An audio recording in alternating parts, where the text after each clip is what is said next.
नमस्कार दोस्तों। अर्नब गोस्वामी की व्हाट्सएप चैट लीक्स पर पूरे देश में बहुत हल्ला मचा, स्पेशली सोशल मीडिया पर। आप लोगों ने अपनी इतनी आवाज उठाई कि फाइनली कुछ दिनों बाद जाकर कुछ गिने चुने मेन स्ट्रीम मीडिया चैनल्स को भी इस इशू पर अपना मुंह खोलना पड़ा। ये चैट्स और फैली और लोगों ने पढ़नी शुरू करी और कई लोगों ने स्क्रूटनाइज करनी शुरू करी, और इसी रीजन से दोस्तों पिछले कुछ दिनों में इन चैट्स में कुछ नए खुलासे हुए हैं। कुछ और नई एक्सप्लोसिव चीजें पाई गई हैं इन चैट्स में, जिनके बारे में मैंने पिछले वीडियो में बात नहीं करी थी। तो आज के इस वीडियो में दोस्तों मैं नई चीजों के बारे में बताना चाहूंगा आपको कि और क्या नए खुलासे हुए हैं और क्या नई चीजें पता चली हैं हमें इन चैट्स के द्वारा। साथ ही साथ पिछले वीडियो के बाद कई अर्नब गोस्वामी के फैंस ने कहा था कि ये चैट्स तो झूठी हैं, फेक हैं, अर्नब को फंसाने की कोशिश करी जा रही है। तो उसकी भी बात मैं आज के इस वीडियो में करना चाहूंगा, क्योंकि अर्नब गोस्वामी ने ऑफिशियली अपना रिस्पॉन्स भी दिया है इन चैट लीक्स के बाद। तो उसकी भी बात करेंगे आज। पहले बात करते हैं दोस्तों नए खुलासों के बारे में। क्या नई चीजें पाई गई हैं इस एलिजिड चैट लीक में। पहली चीज, एक्स बीएआरसी के जो चीफ थे पार्थोदास गुप्ता, एलिजिडली वो एक ट्रोल आर्मी हायर करना चाहते थे जर्नलिस्ट के ऊपर भेजने के लिए, मतलब ट्रोल अटैक करवाना चाहते थे अपने क्रिटिक्स और जर्नलिस्ट पर। 10 दिसंबर 2018 पार्थोदास गुप्ता एलिजिडली अर्नब गोस्वामी को लिखते हैं, can you get someone to troll this tweet asking then why his sister channel is trusting on the same ratings from the same system। इस कॉन्वर्सेशन का कॉन्टेक्स्ट शायद ये है कि ये बीआरसी के चीफ कह रहे हैं कि इस इंसान को ट्रोल कर दो, और ट्रोल करते वक्त पूछो कि इसका दूसरा चैनल हमारे से टीआरपी क्यों लेता है, अगर इतना ही प्रॉब्लम है इस टीआरपी के सिस्टम से तो। और अर्नब गोस्वामी से तो ऐसे ट्रोल करने के लिए पूछते हैं जैसे कि अर्नब कोई मैनेजर हो किसी ट्रोल आर्मी के। इस पूरे इंसिडेंट में सिर्फ अर्नब की ही चैट लीक नहीं हुई है, पार्थोदास गुप्ता की एक और चैट लीक हुई है जो कि राम गरिया नाम के एक आदमी के साथ थी, जो कि थे फॉर्मर बीएआरसी के चीफ ऑपरेटिंग ऑफिसर। ये इंसान भी आज के दिन अंडर अरेस्ट है मुंबई पुलिस के द्वारा टीआरपी स्कैम केस में। 30 मई 2019 को पार्थोदास गुप्ता एलिजिडली राम गरिया को लिखते हैं, ask Vikas to get him trolled. Newslaundry ने यहां पर थोड़ी गहराई से जांच करी तो पता लगाया कि ये विकास नाम के इंसान है, विकास खानचंदानी, जो कि रिपब्लिक मीडिया नेटवर्क के सीईओ हैं। इन्हें भी अरेस्ट किया गया था टीआरपी स्कैम के केस में मुंबई पुलिस के द्वारा। तो विकास जो कि रिपब्लिक टीवी के सीईओ हैं, एलिजिडली इनकी भी एक चैट लीक हुई है रोमिल राम गरिया के साथ, जो कि बीएआरसी में काम करते हैं। और 2017 की इस चैट में रोमिल विकास को बताते हैं कि कल एक स्टोरी आ सकती है जो कहेगी कि रिपब्लिक टीवी की जो चेन्नई की रेटिंग्स हैं वो एक एनोमली है, मतलब आमतौर पे ऐसा नहीं होता, एक एक्सेप्शन है कि ऐसा हो गया। तो अपनी ट्रोल आर्मी को रेडी रखना ट्रोल करने के लिए टाइम्स नाउ को अपनी कोलकाता की रेटिंग्स पर। इतना ही नहीं दोस्तों, 3 जून 2020 को दास गुप्ता राम गरिया को मैसेज में एलिजिडली लिखते हैं, if you remember we had a proposal for a troll army of verified handles, do you have it, need one for a client. और राम गरिया रिस्पॉन्ड करते हैं allegedly, I had him in my phone, let me check and revert. मतलब यहां पे ना सिर्फ एक troll army की बात करी जा रही है, बल्कि एक ऐसी ट्रोल आर्मी की बात करी जा रही है जिसमें वेरीफाइड लोग हों जो ट्रोल बन के काम करेंगे। सोचकर देखिए दोस्तों यहां पर कितना बड़ा कॉन्फ्लिक्ट ऑफ इंटरेस्ट है। बीएआरसी एक ऐसी एजेंसी है जिसका काम है टीवी रेटिंग्स निकालना, टीआरपीस देना टीवी चैनलों को डेटा के बेसिस पर। अब बीएआरसी के सीईओ अगर यहां पर एक टीवी चैनल के हेड से इतने क्लोजली ट्रोल आर्मी हायर करने की बात करेंगे, तो यहां पर क्या ये लगता है आपको ये टीआरपीज एक फेयर तरीके से दी जा रही होंगी? ये एक डेफिनेटली सवाल है जो यहां पर खड़ा होएगा। दूसरा बड़ा खुलासा, अपेरेंटली ट्रोलिंग इकलौता तरीका नहीं था अपने कंपटीशन को दबाने का। ये लोग अक्सर चीजों को लीक करने की भी बात करते हैं, जैसे व्हाट्सएप चैट लीक हुई है, ऐसे ही अक्सर इन लोगों ने बात करी है कि हम दूसरे कंपटीशन चैनल की ये चीज लीक कर देंगे ताकि उनकी इमेज खराब हो जाएगी, ये चीज लीक कर देंगे। फॉर एग्जाम्पल 19 मई 2017 को अर्नब गोस्वामी पार्थोदास गुप्ता को एलिजिडली लिखते हैं, I have a letter of India Today asking for dual frequency. अब डुअल फ्रीक्वेंसी दोस्तों इसके बारे में मैंने पहले बात करी एक टीआरपी स्कैम वाले वीडियो में। ये एक तरीका है अपनी टीआरपी को मैनिपुलेट करने का, बढ़ा चढ़ाकर दिखाने का अपनी टीआरपी को। पार्थोदास गुप्ता एलिजिडली रिप्लाई में लिखते हैं, leak it, we must play dirty here. और इसके बाद चैट में अर्नब गोस्वामी पूरी की पूरी एक स्पीच लिख डालते हैं इस लीक पर लेकर कि कैसे ये अनफेयर ट्रेड प्रैक्टिसेस हैं, इससे एथिकल बेस देश का वीकन हो जाएगा।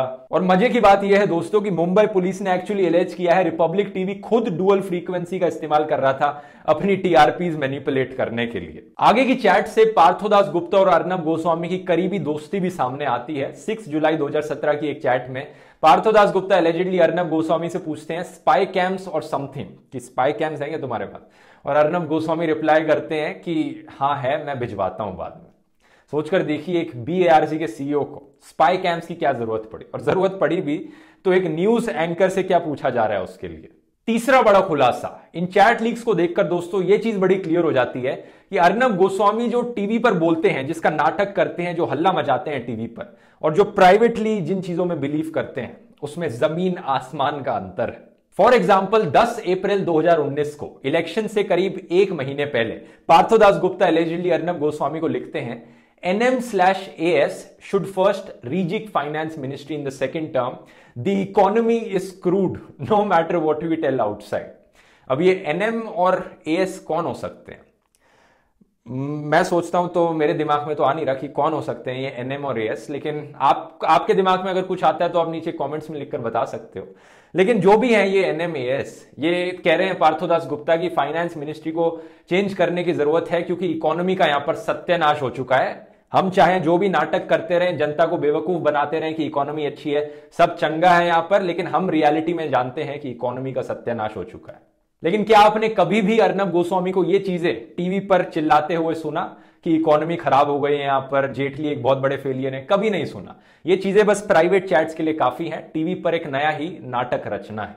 मार्च 2017 को पार्थोदास गुप्ता एलिजिडली अर्नब गोस्वामी को सजेस्ट करते हैं, you should look at Mamata and the Muslim issue in Bengal, और अर्नब रिप्लाई करते हैं, OMG you are like my alter ego, that is what I am on.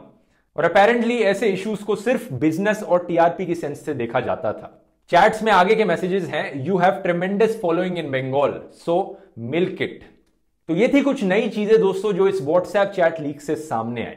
इसके रिस्पॉन्स में क्या हुआ? काफी टाइम तक तो अर्नब ने अपना मुंह तक नहीं खोला, कोई स्टेटमेंट नहीं दी, कुछ नहीं बोला। लेकिन कोइंसिडेंस की बात थी कि चैट लीक्स होने के बाद पाकिस्तान की फॉरेन ऑफिस ने एक स्टेटमेंट रिलीज करी।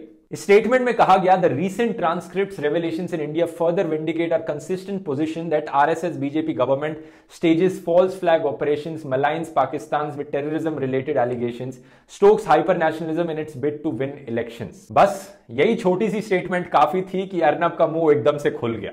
अर्नब ने देखा यहां पर कि कैसे मैं पाकिस्तान का इस्तेमाल करके अपनी इमेज बचा सकता हूं। इसके बाद एक ऑफिशियल स्टेटमेंट रिलीज करी गई अर्नब/रिपब्लिक टीवी के द्वारा। इस स्टेटमेंट में कहा गया, the Republic media network is proof of the deep conspiracy of anti India and anti national forces against Republic media network. और बड़ी सी स्टेटमेंट के बाद नीचे लिखते हैं, सत्यमेव जयते, जय हिंद, भारत माता की जय।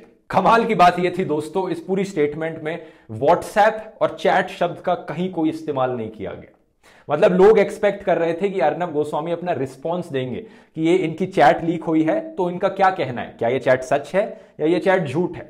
कुछ नहीं कहना अर्नब गोस्वामी का। अर्नब गोस्वामी का कहना है, वो देखो पाकिस्तान मुझ पर हमला करने लग रहा है, ये पाकिस्तान की गलती है, anti India, anti national, Bharat माता की जय, बस जाओ यहां से, जाओ यहां से। ये कहना है अर्नब गोस्वामी का।